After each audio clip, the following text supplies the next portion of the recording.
அனைவருக்கும் வணக்கம். இது சாரதி லா ஸ்டடிஸ். சாரதி லா ஸ்டடிஸில் நம்ம அடுத்ததாக பார்க்கக்கூடிய மிக முக்கியமான கான்செப்ட் தான் இந்த பப்ளிக் இன்ட்ரெஸ்ட் லிட்டிகேஷன். பில் அப்படின்னு சொல்லுவாங்க. உங்களுடைய கொஸ்டின் பேப்பரில் பில்லுன்னு கேட்டாலும் சரி, பப்ளிக் இன்ட்ரெஸ்ட் லிட்டிகேஷன் கேட்டாலும் சரி, நம்ம எழுதக்கூடிய ஆன்சர் இதுதான். இதனுடைய விரிவாக்கம் தான் இதுன்றதை நினைவில் வச்சுக்கோங்க. என்னடா இது பிஐஎல்னு இருக்க எங்கேயுமே பார்க்க முடியல அப்படின்ற மாதிரிலாம் நினைக்காதீங்க. ஸோ பப்ளிக் இன்ட்ரெஸ்ட் லிட்டிகேஷன் தான் பில் அப்படின்ற மாதிரி கேட்பாங்க. நீங்கள் நடைமுறையில் பேசும்போதும் பில்லுன்னு கூட தாராளமாக யூஸ் பண்ணலாம். பொதுநல வழக்கு, பொது நல வழக்கு, இதில் பாருங்க என்ன அற்புதமான வார்த்தைகள் பொதிஞ்சிருக்கு பாருங்க. பொதுவாக நடக்கக்கூடிய பிரச்சனைகளுக்கு அது சரியாக வேண்டி பட்சத்தில் தொடுக்கக்கூடிய வழக்கு தான் பொது நல வழக்கு. இந்த ஒரு பேராகிராஃபை படிக்கும்போது மிக எளிமையாக புரிய வரும். ஆர்டிகல் 32 and 2 to 6 டிஃபைன் பண்ணி சொல்லுது. ஆர்டிகல் 32னா ஆனரபிள் சுப்ரீம் கோர்ட்டில் வழக்கு தொடுப்பதற்குண்டான நடைமுறைகள். ஆர்டிகல் 2 to 6னா ஆனரபிள் ஹை கோர்ட்டில் வழக்கு தொடுப்பதற்குண்டான நடைமுறைகள். இந்த பேராகிராஃபை படிக்கும்போது பொது நல வழக்கு என்பது சமூக நலனுக்காக, ஒரு சொசைட்டியுடைய வெல்ஃபேருக்காக இருக்கணும். பொது பிரச்சனைக்குண்டான விஷயமா இருக்கணும்.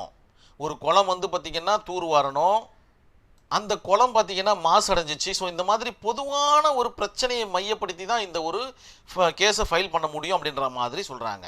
அந்த கேஸை யாரெல்லாம் ஃபைல் பண்ணலாம் அப்படின்னு பார்த்தீங்கன்னா, தனிப்பட்ட நபர், நீங்கள் ஒரே ஒரு ஆளாக இருந்தும் பண்ணலாம், அல்லது ஒரு குழுவாக இருந்தும் பண்ணலாம், அல்லது ஒரு அமைப்பின் மூலமாக நீதிமன்றத்தில் தாக்கல் செய்யும் வழக்கு ஆகும். புரிஞ்சிட்ருக்கோன்னு நினைக்கிறேன் நான். ஒரு பொதுவான நோக்கத்திற்காக தனிப்பட்ட நபரோ அல்லது ஒரு அமைப்பாக இருக்கக்கூடிய அந்த குழுவோ சேர்ந்து வழக்கை தொடுக்கலாம். இதுதான் பார்த்தீங்கன்னா பப்ளிக் இன்ட்ரெஸ்ட் லிட்டிகேஷன். காரணம் ஒன்றே ஒன்று மட்டும்தான் இருக்கணும், அது பொது பிரச்சனையாக இருக்கணும், அவ்வளோதான். தனிப்பட்ட பிரச்சனையாக இருக்கக்கூடாது. சரி, இது பொதுமக்களின் நலனுக்காக மட்டுமே தாக்கல் செய்யப்பட வேண்டும், உங்களுடைய நலனுக்காக இருக்கக்கூடாது. அதனால தான் பில்லு வந்துச்சுனாவே பார்த்தீங்கன்னா ஆனரபிள் கோர்ட்டு பார்த்தீங்கன்னா நிறைய யோசிக்க ஆரம்பிச்சிடும்.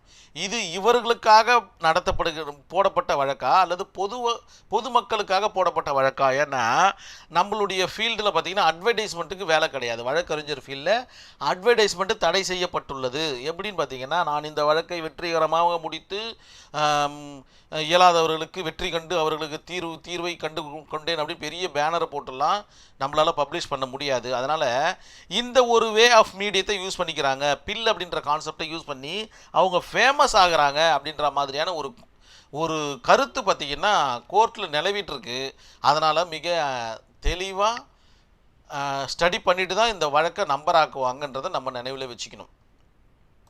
அதே போல் போட்ட வழக்கையே போட்டுட்ருக்கக்கூடாது. ஆக்சுவலாக இதில் ஏஐபியில் ஒரு கொஸ்டின்ஸ் கேட்டுக்கிட்டே இருக்கிறாங்க.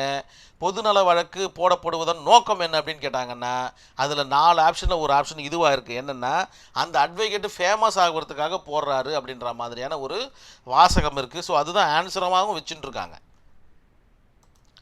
பொதுவாக ஒரு வழக்கை இந்த இடத்துல நல்லா கவனிக்கணும். நீங்கள் பொதுவாக ஒரு வழக்கை தாக்கல் செய்ய பாதிக்கப்பட்ட நபர் மட்டுமே வழக்கை தாக்கல் செய்ய முடியும். இவர் பாதிக்கப்பட்டிருக்காருன்னா இவர் தான் பார்த்தீங்கன்னா ஆனரபிள் கோர்ட்டில் போயிட்டு இந்த மாதிரி பிரச்சனை இருக்குது அப்படின்ற மாதிரி வழக்கை தாக்கல் செய்ய முடியும். ஆனால் பொதுநல வழக்கில் மற்றவர்களுடைய சார்பாகவும் வழக்கு தாக்கல் செய்யலாம். இவர் பாதிக்கப்பட்டிருக்காருன்னா இவர் தான் போய் பண்ணணும்னு அவசியம் கிடையாது.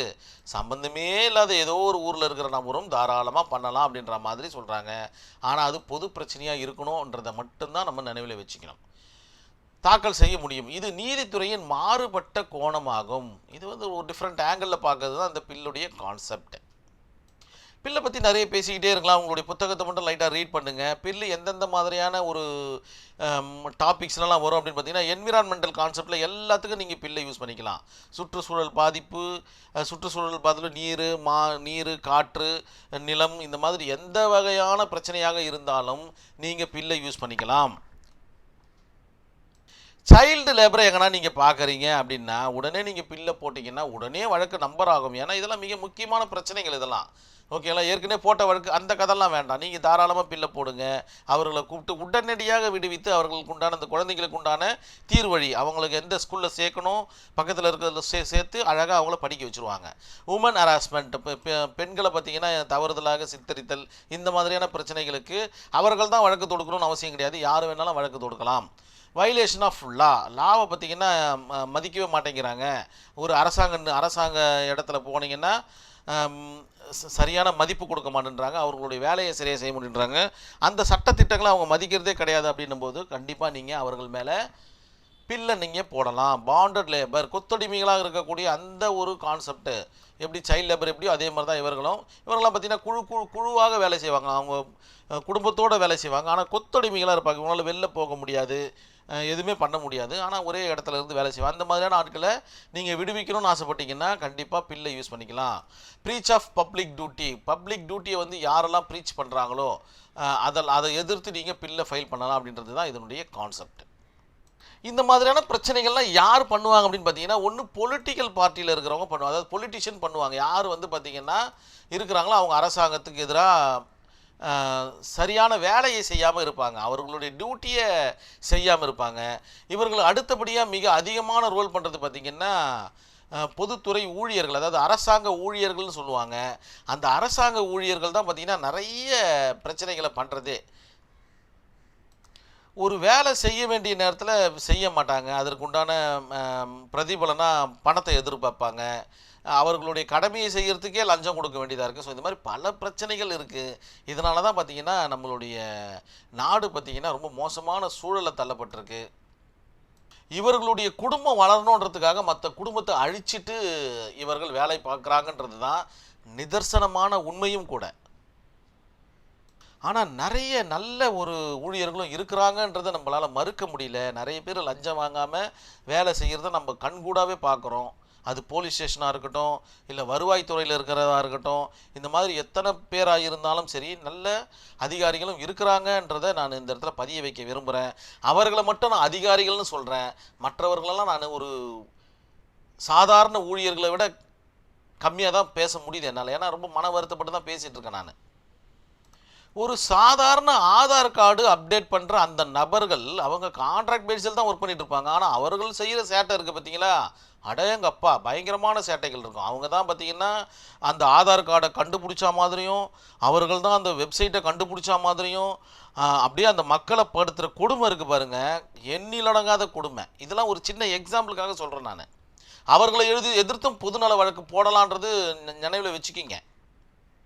ஒரு 2 கேஸ் ஸ்டடி இருக்குது. ஒன்று பார்த்தீங்கன்னா Hussainara Khatoon versus state of Bihar, இன்னொன்று பார்த்தீங்கன்னா M C Mehta versus union of India. M C Mehta பார்த்தீங்கன்னா இவர் நல்ல பேர் பெற்ற ஒரு வழக்குரைஞர், ஒரு பில்லுக்காக, சரிங்களா?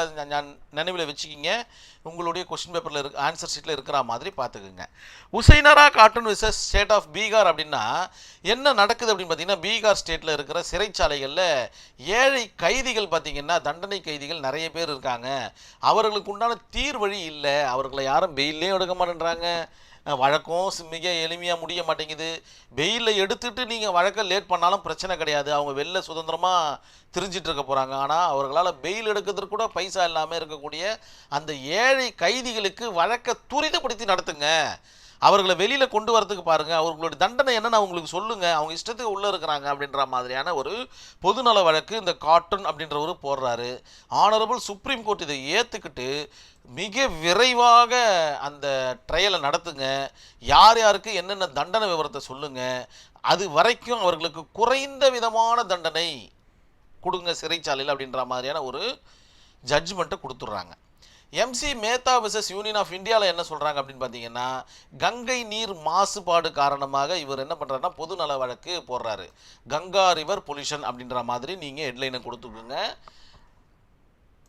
தொழிற்சாலையிலிருந்து வரக்கூடிய கழிவுகளை அப்படியே கங்கை நீரில் விட்டுடுறீங்க, அதனால் கங்கையோட நீருடைய அதாவது குடிக்கிறதுக்காக யூஸ் பண்ணுறது, விவசாயத்துக்காக யூஸ் பண்ணுறது, இது ரெண்டுத்துக்குமே அது உபயோகப்படாமல் போய்விடுகிறது. அதனால் அதை தடுத்து நிறுத்தணும் அப்படின்ற மாதிரி ஒரு பில் ஒன்று போடப்படுது. ஆனரபிள் சுப்ரீம் கோர்ட்டு விசாரித்து தொழிற்சாலையிலிருந்து வரக்கூடிய அந்த கழிவுகளை ஆற்றில் கலக்கக்கூடாது, அதை சுத்திகரித்து வேறு மாதிரி எதனா பண்ணிக்கிங்க அப்படின்ற மாதிரியான ஒரு கடுமையான உத்தரவை போட்டுடுச்சு இந்த வழக்கில். 1988 நடந்த ஒரு வழக்கு. இந்த 2 கேஸ் ஸ்டடி இருந்தால் மட்டும் போதும் இதுக்கு. மற்றபடிக்கு ஒரு ஃபேக்ட்டு ஒரு இல்லுஸ்ட்ரேஷன் கொடுத்தீங்கன்னா போதும். ஆர்டிகல் 32 and 226 ரிட்டு மூலியமாக தான் பண்ண முடியுன்றதை ஞாபகம் வச்சுக்கிங்க. கண்டிப்பாக இந்த வீடியோ உங்களுக்கு புரிஞ்சிருக்கும்னு நான் நம்புகிறேன். நன்றி, வணக்கம்.